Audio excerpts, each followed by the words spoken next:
I wake with the sun most days now. No alarms, no obligations. Just the slow ritual of rising, stretching, and feeling the old bones crack in places that never used to complain. I shuffle into the kitchen and make my coffee exactly the way Linda used to, strong, with a little cinnamon, though I still can't quite get it right. Hers always had something extra, some warmth I can't replicate, no matter how precise I am with the measurements. The back porch is my sanctuary. The garden's in full bloom this time of year: lilies, marigolds, and that stubborn rosemary bush she planted our first spring in this house.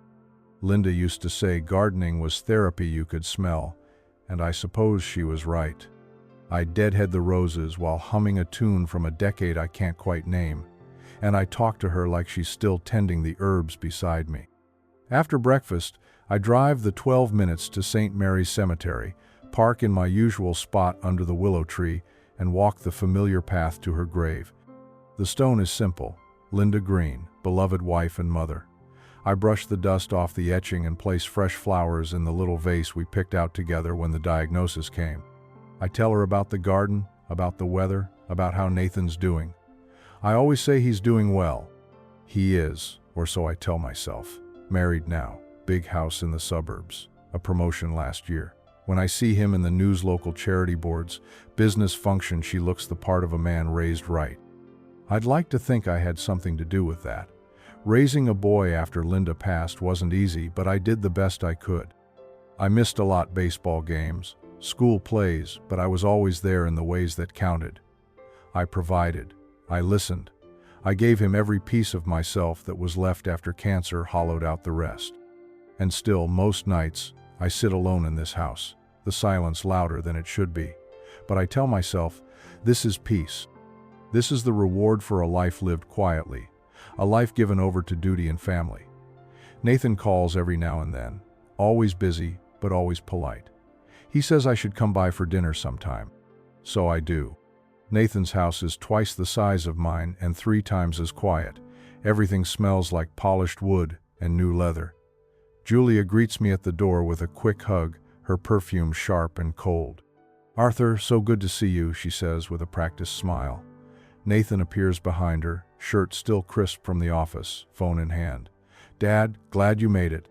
I hand him a bottle of wine Merlot, his favorite from when he was young enough to be honest about things, and follow him into the kitchen. The dining table seats 8. We're 3. The roast smells overdone. The conversation starts light. Work, traffic, some distant cousin's baby shower. I smile, nod, laugh in the right places. But halfway through dinner, I bring it up. "I've been updating my will," I say, setting my fork down. "Just thought you should know where things stand." The air shifts. Nathan blinks, his fork pausing mid-cut. Julia glances at him.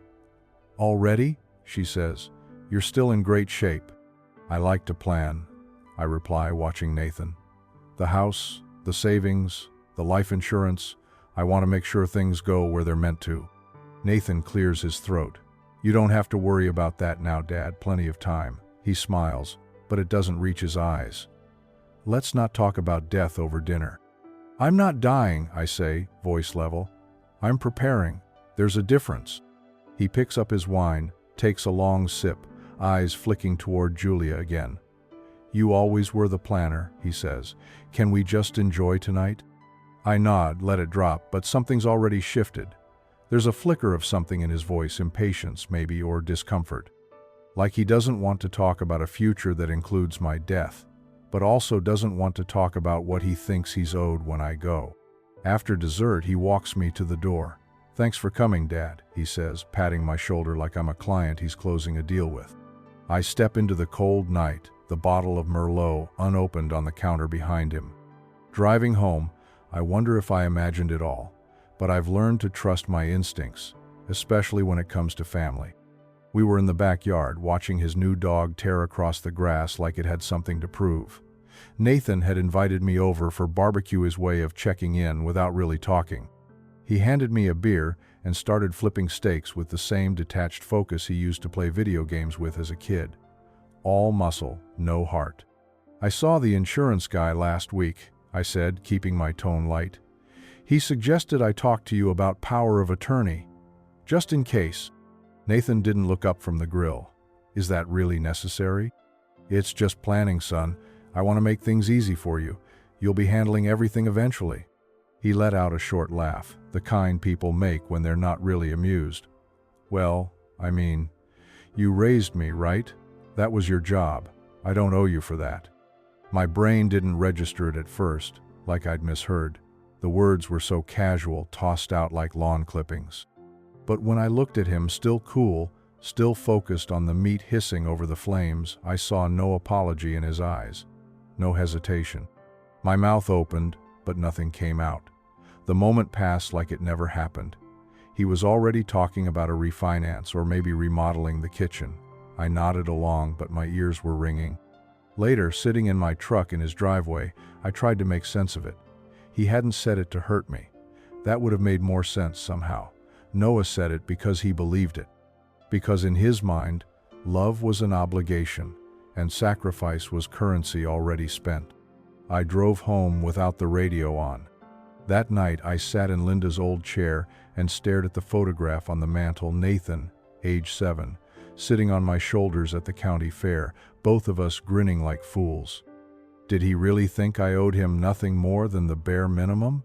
That fatherhood was a transaction with no receipt? I stayed up long after the lights were off, sipping tea gone cold, trying to unhear what I knew I never would. The comment lingered like a bad tooth silent some moments, throbbing others, but always there. I told myself to let it go. Maybe he didn't mean it the way it sounded. Maybe he was tired or trying to be clever. But then things started to look different, sharper, more defined, like I'd been walking through my life with fogged glasses and someone finally wiped the lenses clean. I remembered the time Nathan asked me to co-sign his second mortgage. Just a formality, he'd said. I hadn't even read the papers closely. Of course I'd help my son. That's what parents do, right? Then I thought about the call last month when he asked if I could float them the property tax, just until his bonus hit. Said Julia had some unexpected dental work. I didn't question it. I mailed the check the same day. And when I gave Maggie that old locket her grandmother's, passed down from Linda's mother, Julia had asked, "Shouldn't something like that stay in the family?" I thought she was joking. Now I'm not so sure. I started keeping a list. Not on paper, just in my head. Every moment I'd said yes when I should have hesitated. Every time I'd bitten my tongue in the name of peace. Every dollar sent, every visit that felt more like an obligation than a joy. Nathan used to hug me like he meant it. Now his arms barely close around my shoulders. And when he says, "Thanks, Dad," it sounds like punctuation, not gratitude. I found myself walking through the house, noticing things differently. The hardwood floors I'd spent 3 months installing, knees aching every night. The photo albums that line the shelf, each one filled with birthdays and camping trips and Christmas mornings where I'm behind the camera, never in the frame. I raised him to be strong, independent, capable. But somewhere along the line, I must have also taught him that giving is endless and taking has no cost. That's on me. But I've learned that cracks don't start with earthquakes. They begin small, barely visible lines in the surface, and one day you step just wrong, and the whole foundation groans. I'm not sure what's breaking yet, but I can feel it coming. I still remember the smell of Linda's pillow the morning after her last breath, lavender, and something faintly metallic like the edge of a coin. Nathan was 12, too young to lose a mother, too young to understand how a house could go so quiet, so fast. I kept the grief buried under routine. Up at 5:30, coffee, toast, iron the shirt, make sure his lunch was packed, drop him at school, then off to the high school, where I taught civics to kids who barely stayed awake. I'd grade papers during lunch, answer emails between periods, and race home to cook dinner like I knew what I was doing. Linda used to hum when she cooked. I played the radio instead. The weekends were the hardest. That's when the silence stretched out like a flat road. Nathan would sit on the couch playing video games or stare at the TV like it owed him an explanation. Sometimes I'd ask if he wanted to talk about her. Most times he just shook his head. He cried once. In the laundry room, thinking I couldn't hear him over the dryer. I sat outside the door, my back against it, holding her old sweater and trying not to fall apart. When money got tight, I picked up evening shifts at the hardware store downtown. Told Nathan it was just extra cash for college. But the truth was uglier. Hospital bills, funeral costs, the mortgage. I didn't take a vacation for 7 years. The only break I got was jury duty. Christmases were quiet, birthdays smaller, but I never missed one. I wrapped every gift myself, always wrote a card in Linda's handwriting until he was old enough to know better. I coached his debate team, even though I was working Saturdays by then. Drove him to every tournament, sat in the back of those beige auditoriums with stale coffee and 2 bright lights, clapping like it meant something. And when he got into college on scholarship, but not enough, I took out a second loan. Told him it was from savings. Told myself it was worth it. Because when you're a parent, you give, not for thanks, not for recognition, but because you love, because you remember how small they were once. And because you think, foolishly, they'll remember too. The will sat in the top drawer of the filing cabinet, right where Linda and I left it the week after her first diagnosis. I hadn't opened that drawer in years. The metal creaked like a protest as I slid it free. We wrote it together on a Sunday afternoon, the sun slipping through the window in long golden stripes. Linda in her robe, thin as tissue by then, her fingers trembling slightly as she signed her name. "Just in case," she'd said. I'd nodded, not trusting my voice. The original document was short, simple. Everything to Nathan. The house, the savings, the pension, the life insurance policy. We thought we were doing right by him. And back then, it felt like the only fair choice. I sat at the kitchen table, will in one hand, mug of lukewarm coffee in the other, staring at the page like it might blink. Nathan's name was everywhere. Full beneficiary, sole executor. Legal heir to a life I'd worked to build and barely lived in. It wasn't about the money. Not really. I've never been rich, just careful. Linda and I saved religiously. We clipped coupons. We drove the same Honda for a decade and never bought a television we didn't wait 3 years to afford. Every cent had purpose. Every penny had sweat behind it. Nathan was supposed to be the culmination of that discipline, the fruit of a lifetime of restraint and sacrifice. He was our investment, our pride. But sitting there, I couldn't shake the echo of his words. "You raised me. That was your job." It replayed in my mind like static, unwanted, inescapable. I traced the edges of the will with my thumb. It had yellowed slightly with time, like me. And I realized this wasn't a legal document. It was a love letter. One that had been written too early to a version of Nathan that might no longer exist. I folded the will back into its envelope and set it on the table, unopened. It felt heavier now. I looked across the room at Linda's photograph, perched between 2 candles on the mantel. "We may have to rewrite a few things," I whispered. The picture didn't answer, but I imagined her nodding anyway. The law office hadn't changed much in the 12 years since Linda and I sat across from Gerald Wexler and signed the will that now haunted my thoughts. Same oak desk, same brass lamp with the green glass shade, same smell leather and lemon polish, like old books and new beginnings. Gerald looked up from his monitor and smiled when he saw me. "Arthur Green," he said, standing. "Still standing, I see." "Barely," I said, managing a smile. "Still working miracles?" "Mostly cleaning up other people's messes these days." "What brings you in?" I sat down, the leather chair exhaling beneath me. "I need to talk about the will." Gerald nodded slowly, folding his hands. "Something happen?" I hesitated, unsure how to compress 30 years of fatherhood and 30 seconds of pain into a single sentence. "My son said I don't deserve gratitude for raising him, that it was just my job." Gerald's brow furrowed, but he didn't speak right away. He let the silence work. "I've given him everything," I continued. "The house, the insurance, the savings. It's all going to him, but lately I've started to wonder if that's a mistake." Gerald leaned back in his chair, his voice even. "Arthur, you're not obligated to leave anything to anyone. Not by law, not by morality. Legacy isn't a debt, It's a gift. I looked down at my hand's fingers, calloused, nails short, veins pronounced. I thought if I gave enough, he'd understand the value of it. Maybe he does, Gerald said. Or maybe he doesn't want to. But either way, you don't owe anything to those who don't value you. That sentence hit like cold water. I nodded slowly. You don't have to do anything rash, he added. But if you're considering changes, we can make them. Quietly, thoroughly, and completely. I exhaled. Not relief, exactly, but something close.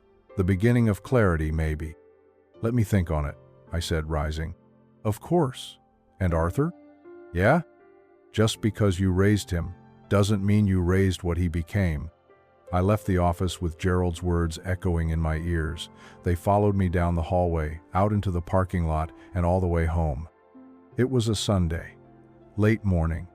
Nathan had just finished mowing his front lawn, perfect diagonal lines like a baseball field. I waited by the porch, hands in my pockets.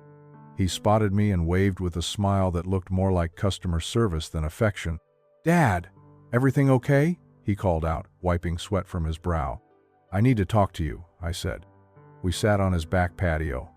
Julia was inside on a video call. The dog lay under the table, panting softly. The breeze was light, but something heavy hung between us. "I've been thinking about the will," I began. "About what I'm leaving behind." Nathan sipped from a bottle of water. "Dad, we've been over this. You don't need to stress about it. Everything's handled." "No," I said, firmer this time. "Everything's written. That doesn't mean it's settled." He frowned, annoyed but trying not to show it. "Okay, what's the issue?" "The issue is gratitude. The issue is understanding what it all meant." Nathan chuckled and leaned back. "Dad, I've said thank you 100 times. You want another speech about how much I appreciate everything? You were my father. You raised me. That's not some heroic act, it's what you were supposed to do." There it was again. That same dismissiveness, that shrug disguised as logic, that detachment that made my blood run cold. "I didn't do it for a thank you," I said, voice low. "But I also didn't do it so you could treat it like a transaction. I gave you a life. Sacrificed mine for years. I buried your mother and still showed up for every damn parent-teacher night. I worked jobs I hated so you could go to college and eat hot meals." He shrugged. "You want a medal?" My chest tightened. "I want to know that if I give you the keys to everything I've built, you won't toss it away like it was always yours." He stood now, brushing off his jeans. "You think I'm ungrateful? Fine. Change the will. Give it all to charity. I don't care." I didn't respond. Not immediately. Just looked at him, really looked, and saw a stranger in my son's skin. "Maybe I will," I said quietly.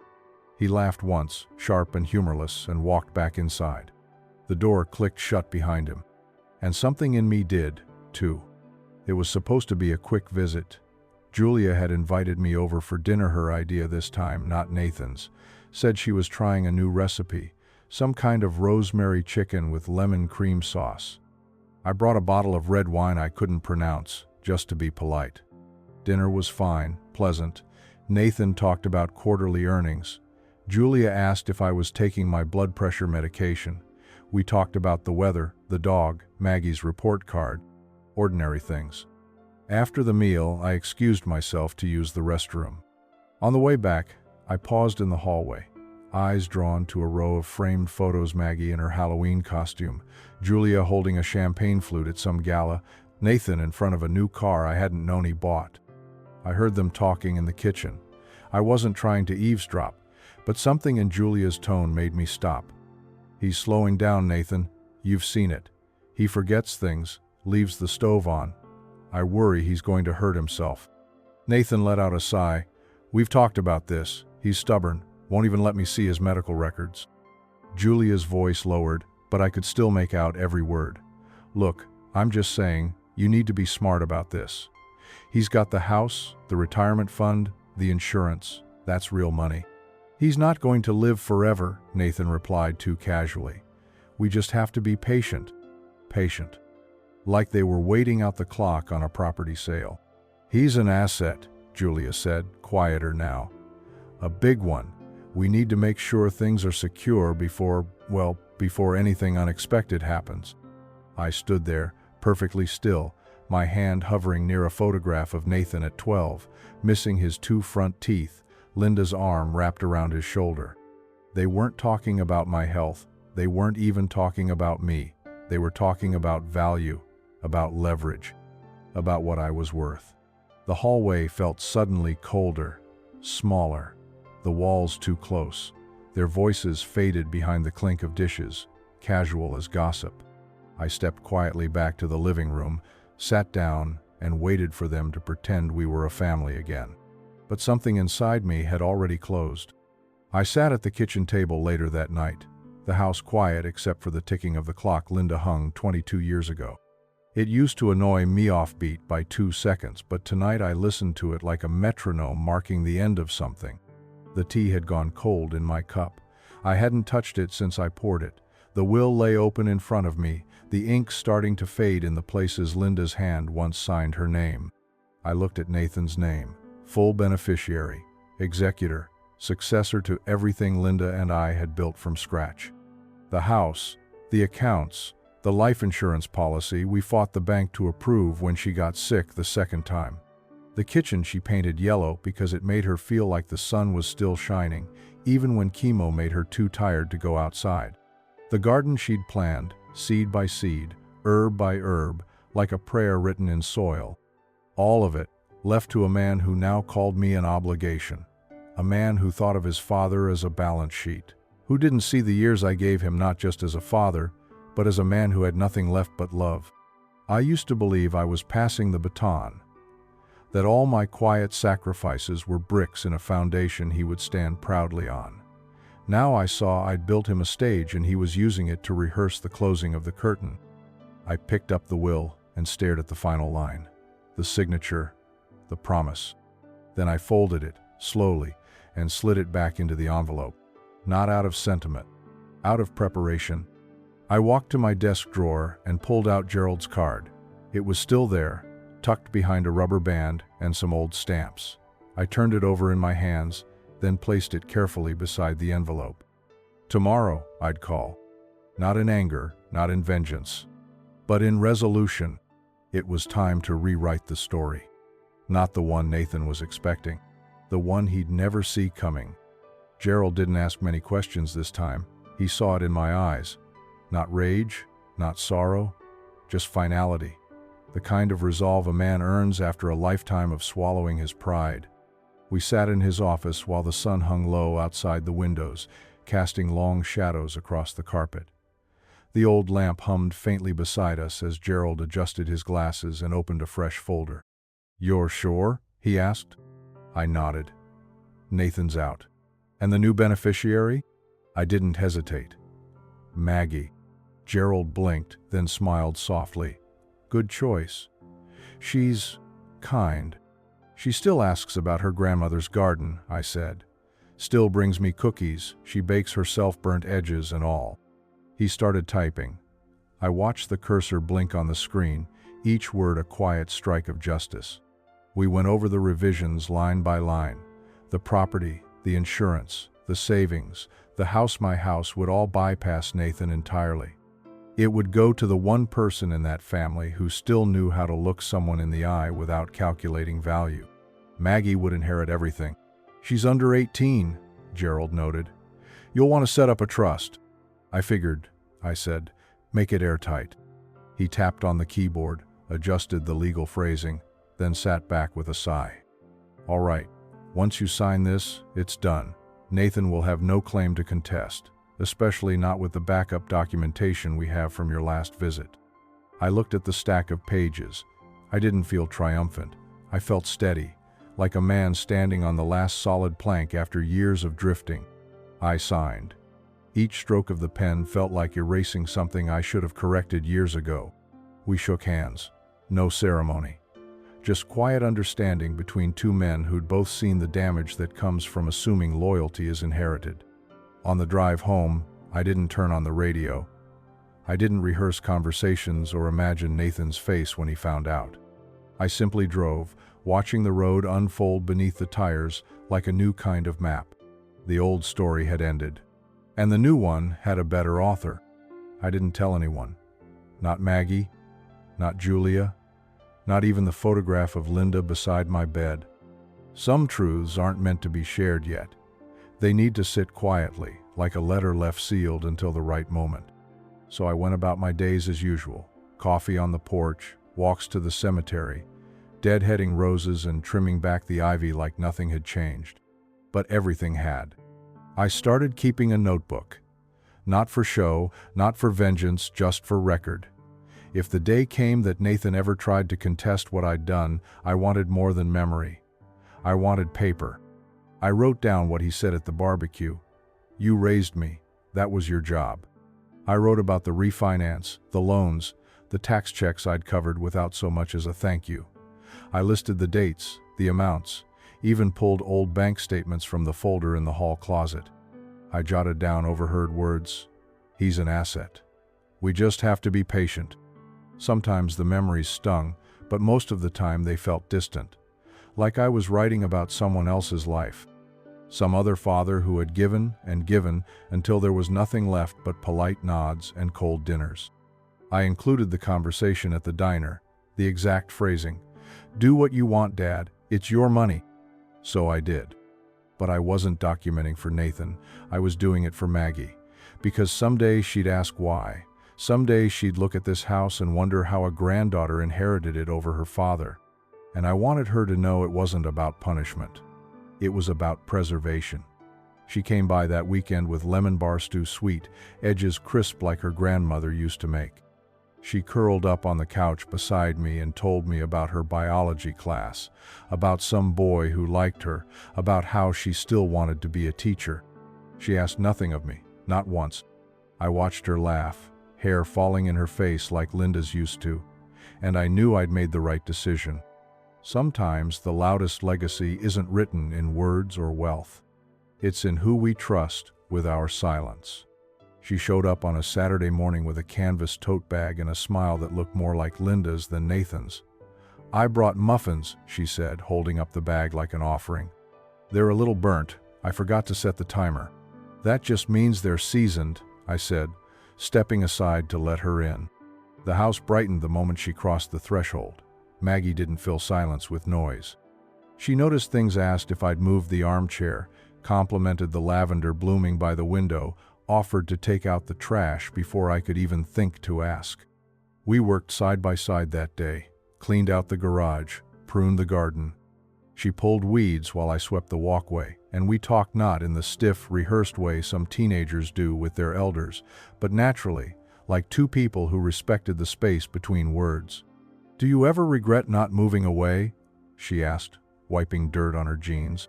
Never, I said. Roots matter, even the quiet ones. She nodded like she understood. I've been thinking about teaching, she added, like Grandma did, maybe elementary school. I stopped what I was doing and looked at her, really looked. Sunlight caught her face, soft and sure. She'd be proud of that. I just want to help people, she said. Not for money, just because it feels right. Something tightened in my throat then. Not sadness, something closer to relief. She helped me clean out a drawer in the kitchen and didn't blink when she found an envelope full of old receipts. You keep everything, she teased. History's written in little numbers, I said. Someday it tells a story. When she left, she hugged me tight. No rush, no obligation, just warmth. Thanks for today, Grandpa. Anytime, I said, and meant it. After the door closed, I sat in the chair by the window and watched her walk down the sidewalk, a small tote swinging from her shoulder, the scent of lemon and earth still in the air. If legacy means anything, it's in that walk, in that heart. And I knew this house, this life, this story, I was finally giving it to the right person. The first call came on a Tuesday evening. I didn't answer. I was in the garden, pruning back the rosemary while the sun dipped low across the fence. The second came the next morning, then a text. Hey Dad, quick question about something financial. Call when you can. I called back that afternoon. He picked up fast, too fast. Hey Dad, everything okay? I was about to ask you the same. He laughed, but it didn't have edges. Just a minor hiccup. Julia and I are dealing with some short-term liquidity stuff. Nothing serious.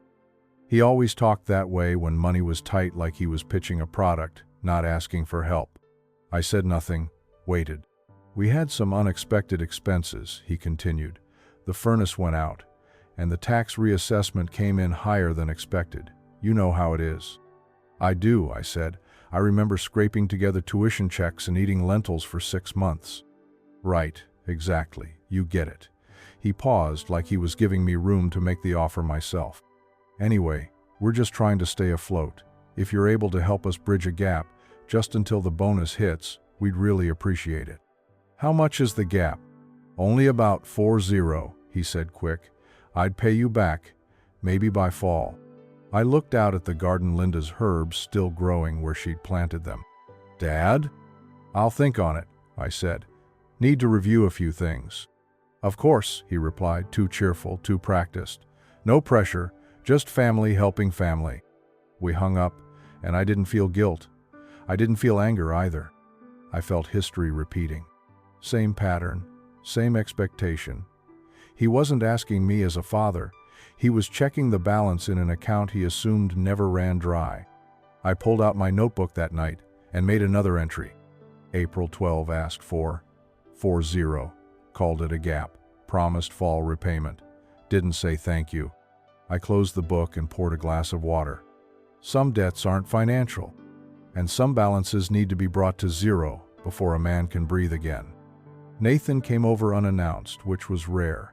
He'd always preferred scheduling things, even phone calls. Said it helped manage expectations. But that Saturday afternoon, he showed up at my door wearing a clean polo shirt and a nervous smile. Thought I'd drop by, he said, holding a to-go cup of coffee. Brought you one too. Black, no sugar. Still your thing? I nodded and stepped aside. We sat in the living room. He didn't say much at first, asked how I was feeling, commented on the backyard, praised Maggie's latest school project like a man reading from a script. Then he cleared his throat. Dad, we could really use your help. There it was, polished but heavy. I figured, I said quietly. He launched into the pitch, explained how Julia's consulting gig had dried up, how the property taxes were higher than forecasted, how the new furnace installation had maxed out their credit line. He used terms like cash flow, short-term, unsecured but manageable risk. Then he got to the number. 15,000, he said, too fast. It would just cover the backlog, bridge us until Q3. I stirred my coffee, let the silence stretch. Dad? I looked him in the eye. I've helped before, paid your tax bill, your roof repair, covered that car transmission. You never repaid any of it. He shifted in his seat, smile faltering. You said you didn't need it back. That doesn't mean it cost me nothing. He sat up straighter. This is different. We're talking about family here. You're not poor. No, I said. I'm not. But I'm not a vault either, and generosity shouldn't be mistaken for obligation. The air grew still. Outside, the wind chimes clicked faintly. Nathan exhaled through his nose, like he'd expected this but didn't know what to do with it. So you're saying no? I'm saying I've said yes enough. He didn't reply. Just stared at me for a long time like he was recalibrating something. Right, he said finally, rising. Well, thanks for the coffee chat. He left the cup behind untouched. The knock came the next morning, louder than necessary. I opened the door to find Nathan on the porch, hands in his pockets, jaw clenched like he was holding back a dam. We need to talk, he said, stepping inside without waiting for permission.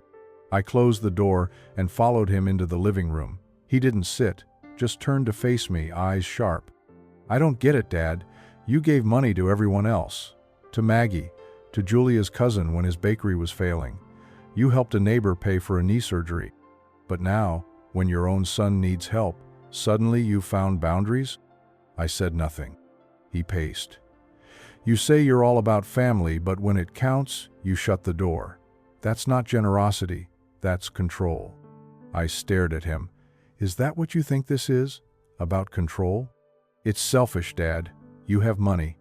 You're sitting on a paid-off house, and instead of helping your only son, you're punishing me for something I said in passing. You called me a financial asset, I said, voice low. You said I was doing my job by raising you as if parenting were some kind of salaried position with no retirement benefits. That's not what I meant, he said, waving it off. You always do this. Take everything personally, like some martyr. I stood up then, slowly. You think being raised was a transaction? My voice rose not in rage, but in release. You think every double shift I worked while your mother was dying was just my job? You think missing holidays, skipping meals, taking out loans so you could chase a degree in business strategy was some line item I owed you? Nathan flinched. I walked to my desk drawer and pulled out a yellowed notebook, dropped it on the table between us. There's your invoice. 5 years of tuition, 4 covered emergencies, 2 co-signed loans, a wedding gift I couldn't afford, gas money, groceries, mortgage payments, interest not included. He stared at it like it might bite him. You want to talk about debt, I said. You're the one still collecting while pretending it's all forgotten. He shook his head, stepping back. You know what, Dad, he said. You've changed. No, I replied. I've just stopped confusing being needed with being respected. He left without another word. And this time, I didn't follow. I don't write letters anymore, not real ones. Not the kind that live in envelopes and outlive the moment. But tonight, I opened the drawer beside the bed, pulled out one of your old stationery sheets, the cream ones with the ivy border, and uncapped a pen. Maybe because nothing else feels like it's enough right now. Linda, it's been almost 15 years, and I still talk to you like you're in the next room. I still sleep on my side of the bed, still fold your sweaters when I find them buried in old drawers. Still whisper your name when the house creaks at night like it's remembering us. I need to tell you something. About Nathan, about what he's become. He doesn't ask about you anymore. He doesn't ask about much, except when he needs something. Money, mostly. Time, when it suits him. He says things like, "You raised me, that was your job," and doesn't hear the knife in it. He's not cruel, just hollow where we hoped he'd be solid. But Maggie, oh Linda, you'd love her. She's gentle the way you were. She brings muffins, burns them, laughs at herself. She talks about being a teacher like it's the most noble thing a person could be. When she smiles, she looks like you. When she listens, she sounds like you. I see her, and I remember what legacy should look like. So I changed the will, took Nathan's name out of it, gave everything to Maggie. I know you'd understand. I think maybe you'd have done it sooner. I've kept notes, dates, words, requests, receipts, not for revenge, just for truth. If he ever questions why, I'll have something to show him, something more than silence. I'm tired, Linda. Not of living, just of waiting for someone to value what we built together. Maggie does. And I want her to know we saw her. Really saw her. Thank you for leaving pieces of yourself in her. It's the only part of this that still feels right. I folded the letter, sealed it, and placed it inside your recipe box. Between the vanilla card and the gingerbread recipe you always made too early in the season. Some memories deserve to be kept warm. I turned 72 on a Thursday. Didn't want a party, just a quiet lunch. A roast in the oven, your lemon cake cooling on the counter, the one I try to make each year, even though I never get the icing quite right. I set the table for 4, just in case. Maggie was the first to arrive. Early, carrying a bouquet of tulips and that shy, earnest grin that makes me forget the years that have passed. She wore a cardigan too big for her, sleeves pushed up, and handed me a card with a hand-drawn sketch of the garden on the front. I remembered you like the real kind better than the store-bought ones, she said, setting it carefully beside my plate. I thanked her and showed her where the plates were. She started setting the table without being asked. Nathan never came. No call, no message, no excuse. Maggie noticed. Of course she did. But she didn't ask. She just filled the silence with stories from school, her voice warm and unhurried, like someone trying to hold a place together with presence alone. After lunch, I stood and walked to the small chest in the living room, opened the top drawer, pulled out the velvet box with the necklace inside, the one you wore every Sunday, with the tiny amethyst pendant, soft from time and skin. "This was your grandmother's," I said, holding it out. "She used to say it caught the light better on days she felt hopeful." Maggie blinked. "Are you sure?" "I've been sure for a while." She opened the box slowly, reverently. The chain shimmered faintly in the afternoon light. "I'll take care of it," she whispered. "I know." We sat on the porch after that. The garden hummed in the breeze, and Maggie rested her head on my shoulder like she used to when she was little. I didn't miss Nathan. I missed the version of him that used to care about showing up. But I didn't mourn him either, because some people leave the room, and some people stay. It didn't take long for the whispers to reach the wrong ears. I knew the moment I saw Julia's name pop up on my phone screen, a number she rarely dialed herself. I let it ring twice before answering. "Arthur, hi," she said brightly, too brightly. "I was just checking in. Nathan mentioned you've been, getting some paperwork together?" Her tone dripped with politeness, but it sat wrong. Too rehearsed, too chirpy. "Yes," I replied. "Estate planning. Seemed like the right time." "Oh, of course," she said quickly. "That makes sense. We've just, well, you know how life gets. We want to make sure everything's in order." I said nothing, waited. She went on. "Nathan and I were talking, and we just thought with everything you've got going, it's important that there aren't any misunderstandings, especially legally, especially with assets involved." I could hear it then, the nervous pacing behind her words.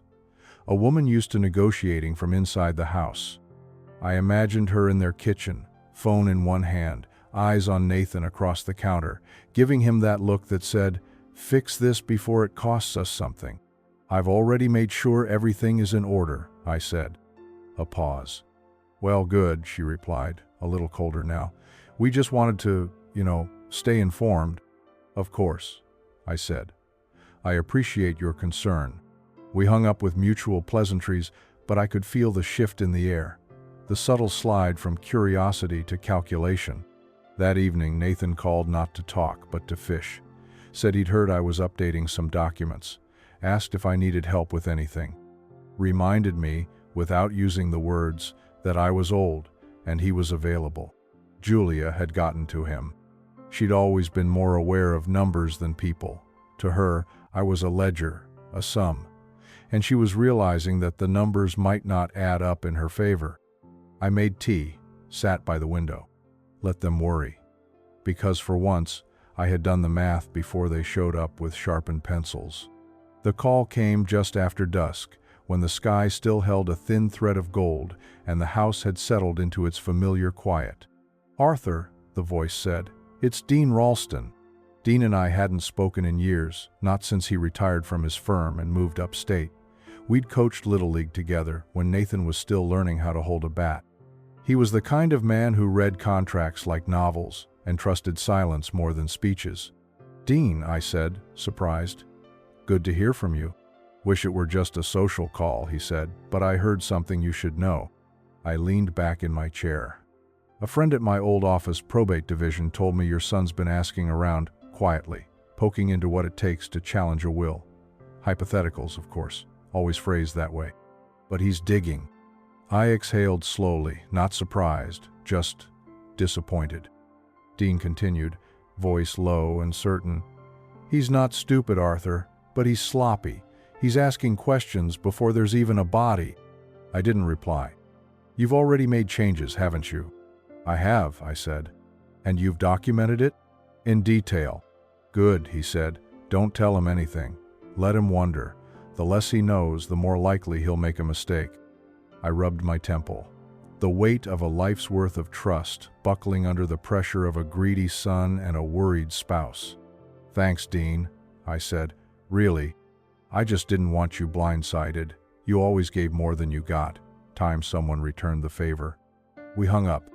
I walked into the study, pulled the binder from the drawer, the one with the copies, the notes, the letters. I flipped to the page labeled Intentions and wrote, "Nathan investigating contestation options. Confirmed by Dean Ralston. August honest." I placed it back with the others. Let him dig. I'd already poured the concrete. And now, he was just swinging a shovel at stone. I didn't go back to Gerald's office, not because I didn't trust him he'd done right by me, but because I wanted a fresh set of eyes. One Nathan wouldn't recognize if he went sniffing around town. Her name was Marisol Vega. Young, sharp, the kind of attorney who didn't waste time explaining things twice. Her office was neat and modern sleek furniture, no family photos, just clean lines and sharper instincts. "I've reviewed the documents you brought," she said, sliding a file across her desk. "Your changes are legally sound. But if your concern is contestation, we can go further." "I want ironclad," I said. "No cracks, no back doors." She nodded. "We'll add a no contest clause. If he tries to dispute the will, he forfeits everything, including anything he might have qualified for under a previous version." "And the records?" I asked. "I'd recommend a notarized statement of intent. A video, too. Just you, explaining your wishes in your own words. Dated, witnessed, and stored in multiple formats." I smiled, for the first time that morning. "Good," I said. "Let's get started." We spent the next 2 hours walking through every angle, every loophole. She asked pointed questions about relationships, conversations, emotional history. She was building a wall, not just with law, but with logic, a fortress around my final wishes. Before I left, I signed the new documents, video recorded. Statement read aloud, signature sealed under witness. Marisol slid the papers into a fireproof envelope and handed me a copy. "You've done your part, Mr. Green," she said. "If he still comes after this, it won't be about grief. It'll be about greed, and that never plays well in court." I nodded.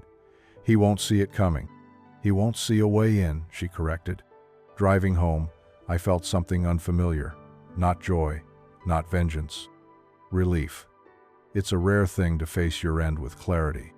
But now, I could look forward without fear, because I'd taken the guesswork out of the goodbye. The first gift went to Maggie, quietly. A check folded inside a birthday card, slipped into her coat pocket before she left one afternoon. Enough for her first year of college books, housing, whatever she needed. I didn't say anything, just watched her smile when she found it later and text me with far too many exclamation points. Next was the church where Linda used to volunteer on Saturdays, folding bulletins and organizing pantry drives. I left an anonymous donation with a note, "For kindness that expects nothing in return." The veterans' shelter got a new coffee machine and a 6-month supply of meals. I'd never served, but my brother did, and I remembered what it looked like when a man came home and couldn't find his footing. Then I opened the old cedar chest in the attic. Inside were pieces of history. Your wedding ring, Linda, still, in its original box. Her journals, my father's pocket watch. A quilt Linda's mother made before she lost her sight. All of it still soft, still whole. I labeled each piece with care. Maggie's name on the ring. The quilt to go to Linda's niece, now a grandmother herself. The journals would be donated to the Historical Society under Linda's maiden name to preserve her voice. Every heirloom had a story. I made sure each one went to someone who knew how to listen. Nathan didn't ask about any of it. He didn't notice. Too distracted trying to read between legal lines he didn't understand. I made a spreadsheet, discreet, organized, not for control but for legacy. Each line item was a goodbye in slow motion, a kind of love letter written in distribution. One day Maggie stopped mid-lunch and said, "You've been smiling more lately." I looked at her. "I've been making peace." She didn't ask with what. She just reached over and squeezed my hand. That night, I sat by the fire, a mug of tea warming my hands, the crackle of wood settling the room. I'd begun letting go, piece by piece, but not to emptiness, to purpose. It was late afternoon when I heard the knock, sharp, impatient, too loud for the quiet street. I opened the door to find Nathan on the porch, flushed and fuming, fists balled into the pockets of his jacket. "We need to talk," he said, stepping inside without waiting for a reply. I closed the door behind him slowly. "I know you've been meeting with lawyers," he said, pacing the living room. "Julia heard from someone at the courthouse. They saw your name on filing logs. So what is this? What are you doing? I didn't respond. I watched him move, agitated, unmoored. Is this about money? Are you trying to teach me some kind of lesson? You're rewriting the will to punish me? No, I said. I'm rewriting it to reflect the truth. He stared at me. So it's true. You've cut me out? I nodded once. You're unbelievable, he snapped. You do this after everything? After all the years I've put in as your son? You put in years? I asked gently, like it was a shift, a job you clocked into? He faltered. You know what I mean. I do, I said. I know exactly what you mean. You told me yourself raising you was my job. You said you didn't owe me anything, and for a while, that hurt. But now, I've come to agree with you. He blinked, thrown by the calm. You don't owe me, I continued, and I don't owe you either. That's not how family works. No, son, I said. That's not how entitlement works.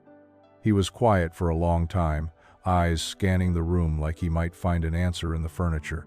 You'll regret this, he said finally. I already regret enough, I replied. He didn't slam the door on the way out. He just left it swinging open behind him, like the final act of someone used to being followed.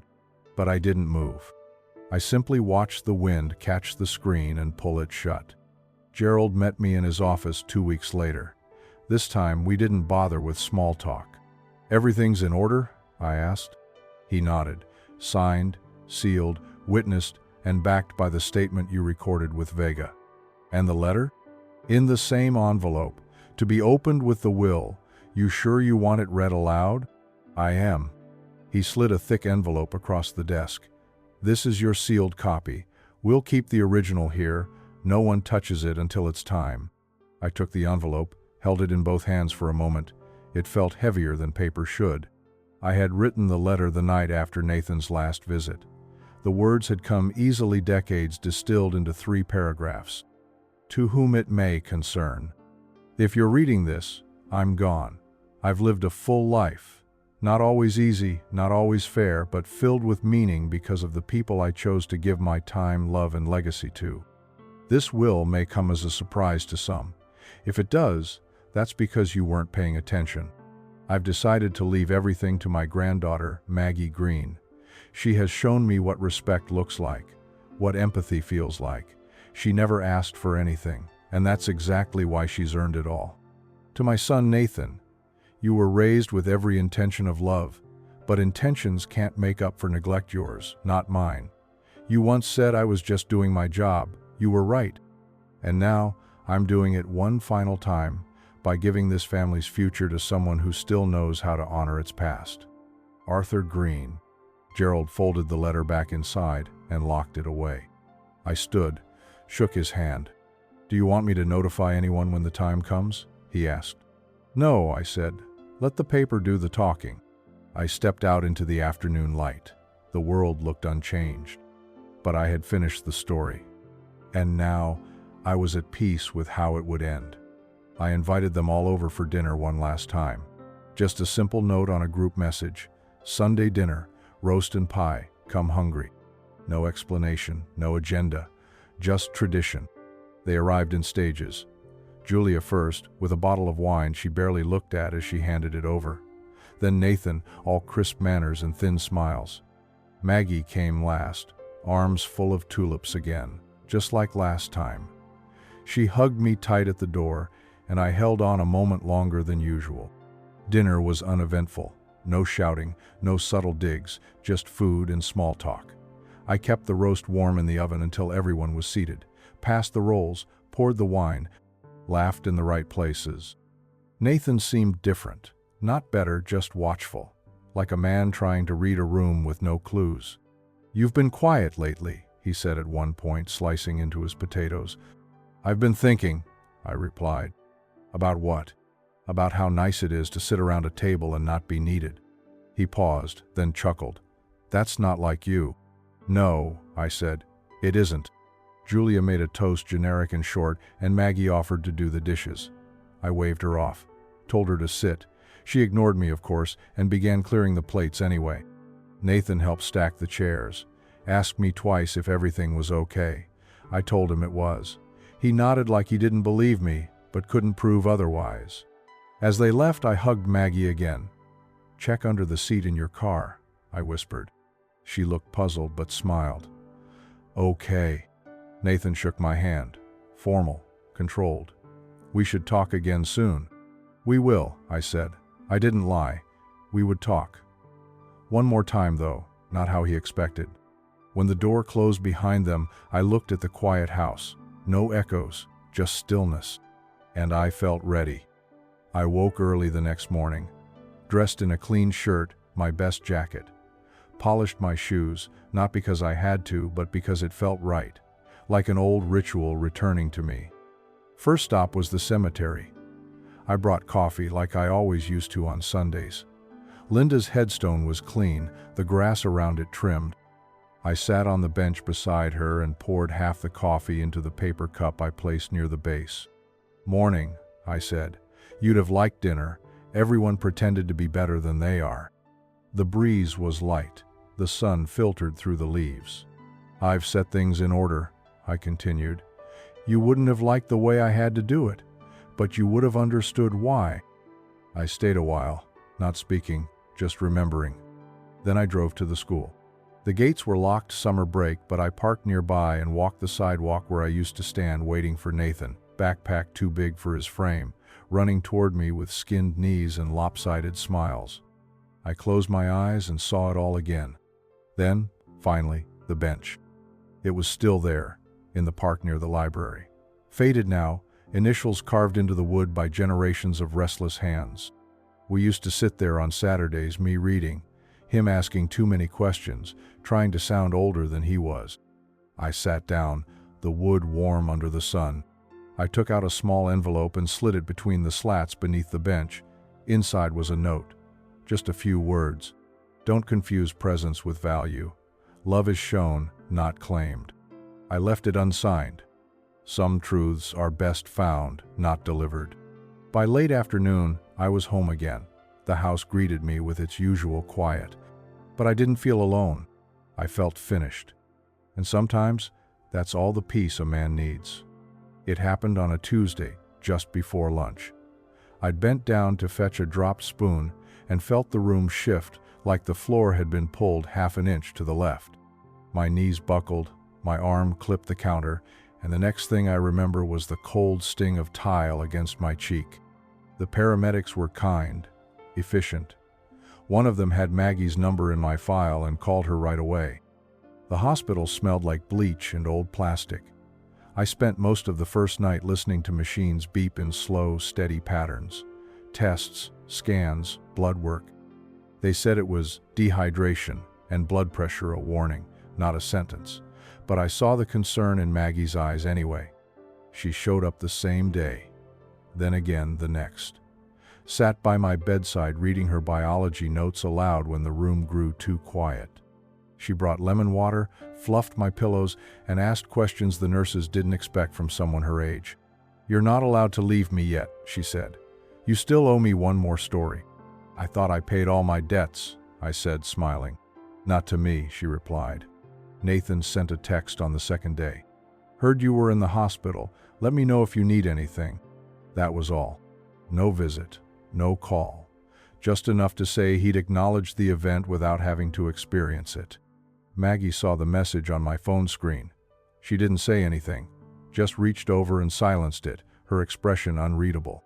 When they discharged me, she drove me home, made sure I had soup in the fridge, and left a sticky note on the microwave. "Call if you feel even slightly weird, I mean it." I stood by the window after she left, phone in my hand. I typed a message to Nathan. "Come by tomorrow, bring Julia." He replied within 10 minutes. "Sure, what's up?" I didn't answer. Some conversations aren't for text. They're for reckoning. They arrived just before dinner. Julia wore a navy blazer like she was headed to a meeting. Nathan looked tired, or maybe just uncomfortable. They sat on the couch like guests in a stranger's home, not family in a familiar one. I sat across from them, the will and a sealed envelope on the table between us. "Thanks for coming," I said. Nathan glanced at the envelope. "What's this?" "The truth," I said, "and a little peace. For me, not you." They didn't speak. I leaned forward. "I've rewritten the will. Nathan, you're no longer the beneficiary. Maggie is." Julia stiffened. Nathan's jaw tightened, but he said nothing. Not yet. "I want you to know why," I continued, "not out of guilt or spite or some petty performance, but because silence has already done enough damage." I looked at Nathan. "You once told me I didn't deserve gratitude, that raising you was just a responsibility. And maybe you're right. Maybe love is a responsibility. But so is legacy, and that part you haven't earned." Julia spoke first. "You've made a mistake. This is emotional. You're clearly not." "I'm clear," I said sharply. "Clearer than I've been in years." Nathan finally spoke. "You're punishing me for not being the son you wanted." "No," I said. "I'm giving to the granddaughter who never made me feel like I had to earn her love." The silence that followed wasn't empty. It was full of every unsaid word, every unspoken rift. "I've documented everything," I said calmly. "Every request, every dismissal, every conversation. The will is airtight. I've consulted multiple attorneys. If you choose to contest it, you'll lose." Nathan leaned back, exhaling through his nose. "Why now?"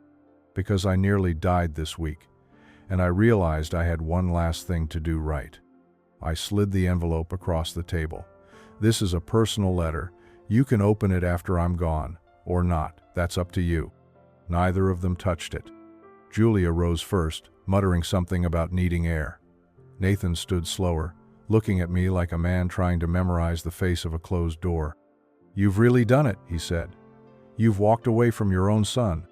"No," I replied. "I finally walked toward the people who stayed.